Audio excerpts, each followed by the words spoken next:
We are now following what may be a serious shift on Senate climate legislation. This afternoon, John Kerry announced he will lead what he calls a dual-track effort to pass a climate bill. In other words, he and fellow Senators Lindsey Graham, a Republican, and Joe Lieberman, an independent, will, in Kerry's words, make changes and write additions to build on the current Kerry-Boxer bill. Those three senators are meeting today with Cabinet Secretaries Stephen Chu and Ken Salazar, and they're also getting input from the White House about the pending legislation. Our effort is to try to reach out to broaden the base of support beyond the 6 committees of jurisdiction. And we're going to do that working very closely with the chairs of those committees as well as with members across the Senate. The key here is to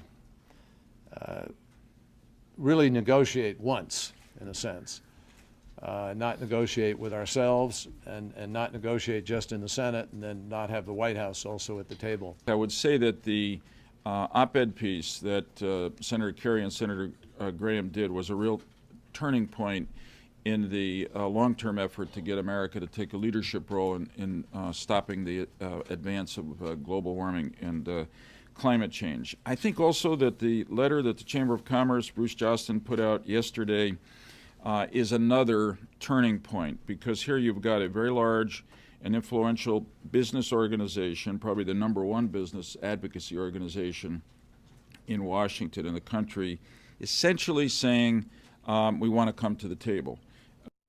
Now, the progress for the current version of the climate bill, that is Kerry-Boxer, it is now stalled in the Environment Committee.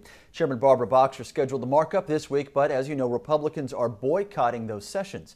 Clean Skies News was there today as Boxer said she doesn't know exactly when the markup will occur, but she does hope Republicans will have what she calls a change of heart and come back to the table.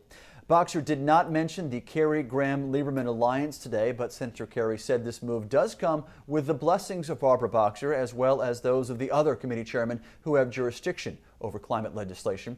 Kerry adds, though, that ultimately Majority Leader Harry Reid will decide what this climate bill will look like when he brings it to the Senate floor. Until then, though, we are now getting some more insight into what John Kerry himself may want to include in a climate bill. This morning, he discussed some of his priorities during a policy breakfast sponsored by the National Journal. Clean Skies' Lee Patrick Sullivan was there for the speech earlier today, and Lee, it turned out to be a pretty wide-ranging discussion about energy topics from the senator. Yeah, that's right, Tyler. Senator Kerry says he is open to putting more nuclear, offshore drilling, and clean coal provisions in a bill, but says it doesn't matter how much he bends to the right. There are some who will never support climate legislation that puts a price on carbon. Now, Kerry says having voluntary reductions haven't worked in the past and that Congress needs to step in. The senior senator from Massachusetts says there is a narrow window of compromise with his GOP counterparts, but he will not budge on putting a price on carbon. And frankly, Kerry says he doesn't have to because he has the votes. I think if there's a pricing of carbon, and there are very few ways to do that, folks. If there is a pricing of carbon, there are some people who are just not going to come along on this. There's a hardcore, fixed ideological rigidity with respect to that issue. And so I think we're dealing with I don't want to limit our own options here, but I don't think there's an enormous universe. But it's enough to get the job done. Enough to get you over the top. And that's very much so. No question in my mind about that.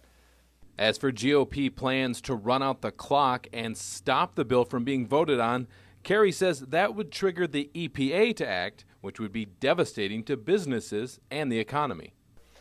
Success in this is not defined by stopping a Senate bill.